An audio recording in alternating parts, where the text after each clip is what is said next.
j'aimerais les repousser dans l'autre sens. Repousser, autant que possible.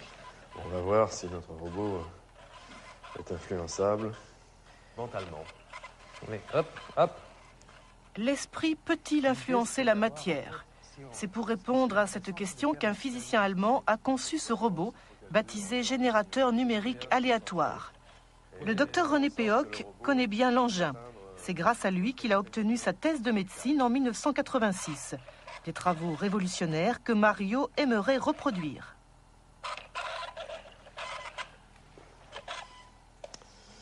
Alors voilà, donc ce robot se déplace en permanence de façon aléatoire, c'est-à-dire au hasard, parce qu'à l'intérieur, il y a donc une source électronique, hein, un bruit blanc électronique, enfin pour les experts, et qui à tout moment sort des chiffres au hasard, hein, en fonction de l'agitation donc, des électrons. Et ces chiffres sont traduits en mouvement de rotation, en angle de rotation, en distance de déplacement. Hein, et normalement, donc, lorsque le robot est tout seul, il va se déplacer véritablement au hasard.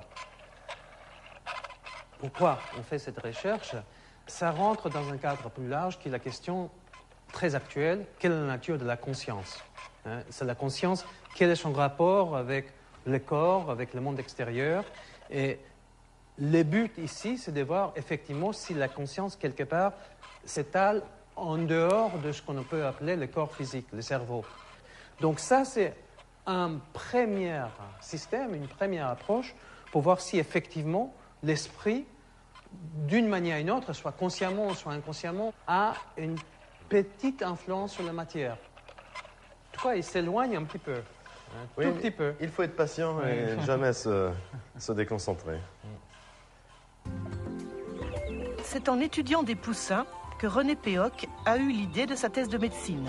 Il travaille alors dans un laboratoire de biologie animale quand il découvre la théorie dite de l'empreinte, élaborée par le prix Nobel Konrad Lorenz. Fasciné, René vérifie d'abord la théorie sur lui-même avant de la tester avec le petit robot. Qu'est-ce que vous faites là, René? Eh bien, je conditionne un petit poussin pour qu'il m'adopte exactement comme si c'était sa mère. C'est la théorie de l'empreinte, hein, découverte par Konrad Lorenz, qui démontrait que des petits oiseaux pouvaient, dès la naissance, adopter n'importe quel objet qui bouge et qui fait du bruit à proximité de lui. Ça peut être un humain, ça peut être un robot. Là, en l'occurrence, avec ce poussin, c'est sur moi, et plus particulièrement d'ailleurs sur les chaussures. Et donc, il a absolument besoin de me voir régulièrement. Sinon, il va se laisser dépérir. C'est ainsi que la cave de René Péoc se transforme en poulailler.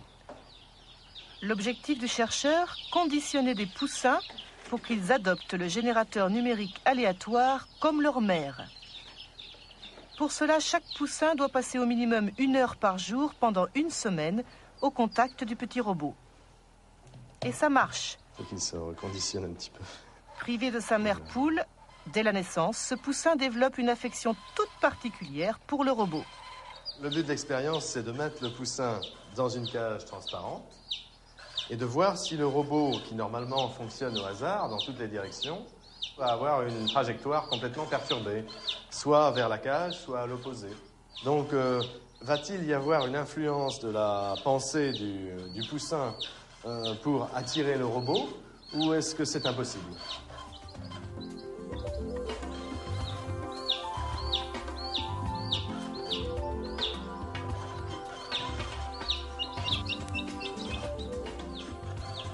Pour chaque expérience, la trajectoire du robot s'inscrit sur une feuille témoin.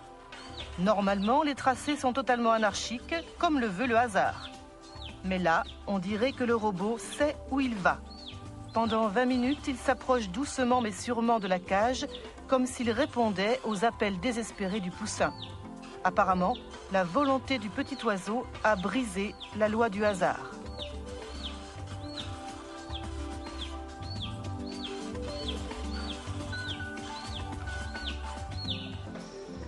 Pendant 4 ans, René Péoc réalise 600 expériences avec 2500 poussins. 17 ans plus tard, il a conservé les tracés comme autant de pièces à conviction. Pour lui, ils sont la preuve que l'esprit a une influence sur la matière, même si actuellement aucune loi physique ne permet de l'expliquer. On a obtenu de très très nombreux tracés, dont certains tout à fait impressionnants, comme celui-ci, vous voyez, où le robot est parti du centre et allé directement dans le coin où se trouvait la cage du poussin. Donc des tracés de ce genre, on en a en pagaille. On a fait la moyenne statistique de tous ces tracés. Bon, certains peuvent donner de mauvais résultats et aller dans la direction opposée, mais en moyenne, on a obtenu un robot qui s'est déplacé 2,5 fois plus souvent vers la cage que dans la zone opposée. On a fait autant d'expériences avec des poussins qui avaient déjà leur propre mère poule qu'avec des poussins qui ont été conditionnés avec le robot. Dans ces cas-là, lorsque le poussin a sa propre mère poule naturelle, il n'est pas intéressé par le robot, et le robot se déplace conformément au hasard dans toutes les directions. Donc c'est bien le conditionnement opéré sur le poussin qui est responsable de la différence de trajectoire du robot. Alors en fait, pour l'instant, on ne sait pas expliquer le phénomène.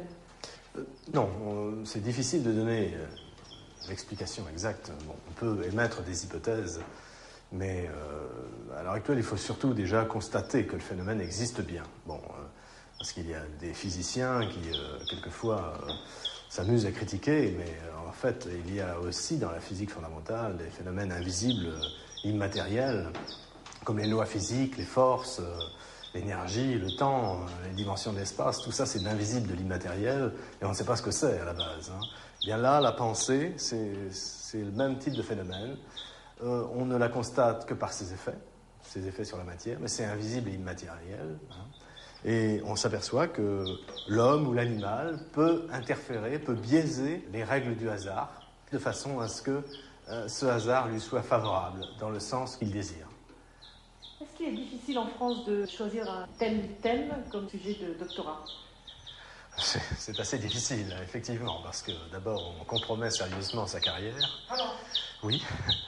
Et il faut dire qu'après, il vaut mieux pas envisager une carrière universitaire, parce que c'est un peu l'obscurantisme en France. Nous sommes un des seuls pays fortement industrialisés où il n'y a aucun laboratoire de psychophysique. Moi, j'appelle ça de la psychophysique, les autres parlent de parapsychologie. Mais bien que ces phénomènes soient indiscutables, c'est encore un sujet tabou.